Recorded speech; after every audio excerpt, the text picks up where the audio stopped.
So, what'd you think of Iron Man 3, buddy? Loved it? Yeah, I loved it too. So, I just got back from Iron Man 3. I wouldn't say I just got back. I've been home for about probably an hour or two. And that was... words, they escape me. It was really great. I thoroughly enjoyed the entire film. I thought that it was just fantastic. I'm not going to give any spoilers to those of you concerned. If you want spoilers, you're not going to find them here, as I want to keep it all nice and spoiler-free to those of you who have yet to see it. And I want to make sure I get the lighting right here. Yeah, anyway, so it was really amazing, and I just want to say off the bat, it's been pouring rain here for 12 straight hours, and getting into the theater and back was hell. And we actually spent like 30 minutes just drying off. But Iron Man 3, and by the way, you guys really enjoyed the new showcase that I put up today, and I really am glad that you did, because I put a lot of work into it, and so did Tyler Legoholic on the Igor. So once again, huge thanks to him. But yeah, so once again, I'm not going to spoil anything, but what I want to say right off the bat is that everything that happens in the film, you'll never see anything coming. That's like my saying now for Iron Man 3. That's like what I'm telling everyone. And it's true, because the plot is really great. It's very unexpected. I would say my only complaint is that there are some things that were left unexplained, and just some things that were too fast. Some things that should have been slowed down more. And I don't know. It's just some things were too fast, especially the beginning. But the villains, the characters, the acting, it was all amazing. I mean, obviously Robert Downey Jr. was great, as he always is. We all know that. He's going to be the best Tony Stark possible. We were all expecting that. But what I myself wasn't expecting was Guy Pearce's portrayal as Aldrich Killian as being one of the best villains I have ever seen, because he did an absolutely wonderful job. It was a great character, and I figured I'd throw this out there. This Extremis figure that Lego made, piece of shit. Excuse my French, I apologize for that, but it's it's not a good figure. I might have to step in to fix that. Now that I'm thinking about like Extremis and everything. I hope I didn't say Extremis. I'm like having issues like calling it Extremis, because I've called it Extremis for a while. But anyway, I'm really getting sidetracked. But thank God I didn't read the comments on the Iron Man 3 showcase video, because like God, the first page, like the first section, like the first page is like full of spoilers. It's like, when I say please don't spoil the film, I expect you guys to respect that and, like, not fill the comments with spoilers. So, I mean, I love you guys, but please, if you just consider that, that'd be great. And, by the way, wore this Iron Patriot shirt, so that was fun. But, yeah, I mean, God, where to begin? I mean, everything that Guy Pearce has said in the interviews about Iron Man 3, total understatement. Total understatement of his entire role. His entire role is not what you'd expect. And honestly, I'd have to say the two best acting jobs in the entire movie. This is my personal opinion. It's not Robert Downey Jr. and Don Cheadle. It's not Robert Downey Jr. and Gwyneth Paltrow. Even though they're all amazing, they all did fantastic in portraying their roles. But this time it was Robert Downey Jr. and Aldrich Killian. And the Mandarin was very interesting. Definitely an interesting role. I can't really spoil much of I can't really talk about him that much without spoiling anything, but what I can tell you, like I said, is everything that happens in the film, if you haven't been spoiled already, you'll never see it coming. That's the reality of it, even though that might be the Mandarin famous quote. But, yeah, I mean, I've been anticipating Iron Man 3 for quite some time now, and I really, really enjoyed it. And the ending scene with, I think it's pretty predictable that the ending scene is with the Iron Legion. was really that was fantastic. The Iron Legion was so cool, and those suits were so awesome to finally see on the big screen. And obviously, we only got to see a certain few in the trailers and previews, so I was really excited when I got to see new and different suits. So that was really fun and definitely a real thrill to see.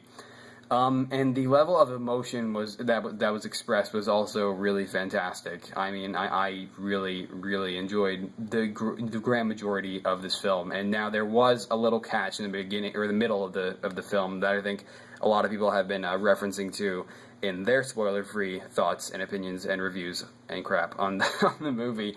And that, honestly, I'd have to say is kind of an insult to a character that everyone would probably... I'm trying to think about how I can word this without making it predictable. It's kind of like an insult to a character that everyone wanted more from. That much I can tell you. So yeah, that is something that definitely changes the film once you get to that certain checkpoint in watching it. And by the way, I saw it in IMAX. I probably should have mentioned that, IMAX 3D, and it was phenomenal. I'm not gonna lie, I didn't get the best seats in the world. I was still in the middle, but I was kind of like a few rows down, so I was looking up, and I felt it in my neck a little bit when I kept looking up like that. That kind of sucked. But I'll be going to see it in 2D tomorrow. Like I said, Star Wars Weekends is coming up in just a little over 2 weeks, so I need to have funds for that, and I'm not exactly going to be, I'm not going to be going to see Iron Man 3 8 or 9 times this time. I'd like to see it at least 5, like The Dark Knight Rises, but that's what I'm hoping for. Not sure, though. Like I said, I got Star Wars Weekends coming up. I'm not going to be able to do the Avengers all over again.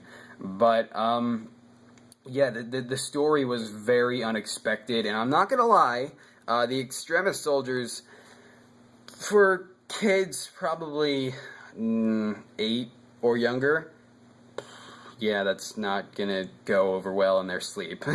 That much I can tell you.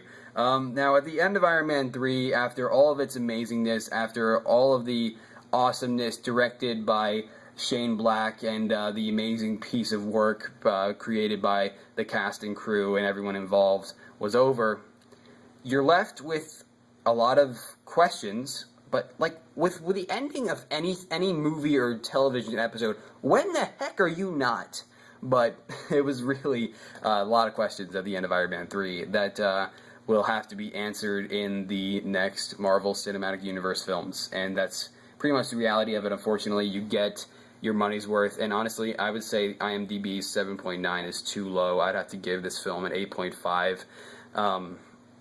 Probably I'll take the 1 point off because, like I said, some things were just too fast, and some things were just not explained that really needed to be.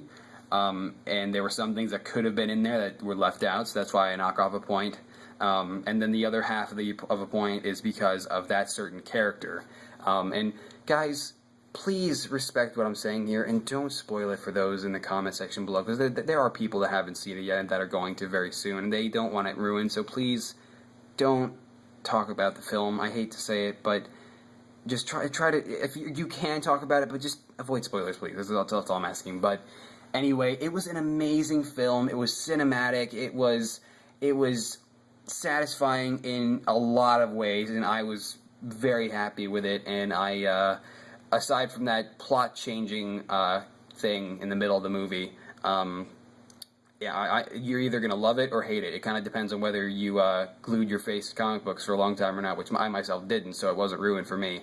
But yeah, I really enjoyed this film. Iron Man 3 was fantastic and really exceeded my expectations, and definitely proved with its punchline what makes it. Is it the man that makes the suit, or does the suit make the man? I probably got that backwards, I don't know, but yeah, it's pretty cool.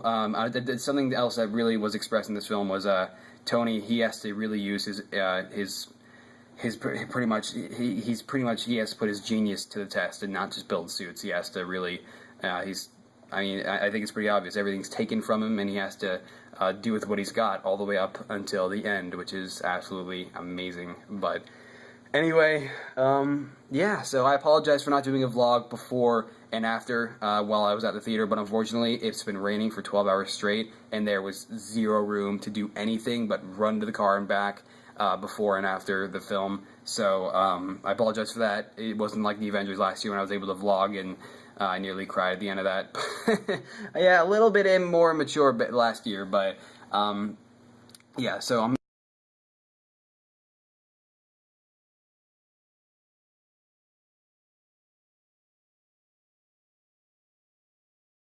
IMAX theater, and yeah, I gotta go to bed. So I figured I'd talk to you guys a little bit, do this vlog before I go to bed, so I'm not like a week from now like killing myself for not doing it. But yeah, I definitely enjoyed Iron Man 3. I really loved it, and I am looking forward to making more figures in the future because, I mean, you guys obviously loved them, and I loved making them, and it was very satisfied with the final result of my figures and the film, so I think I owe it to myself and all of you guys to make more figures, so you can definitely look forward to those in the future.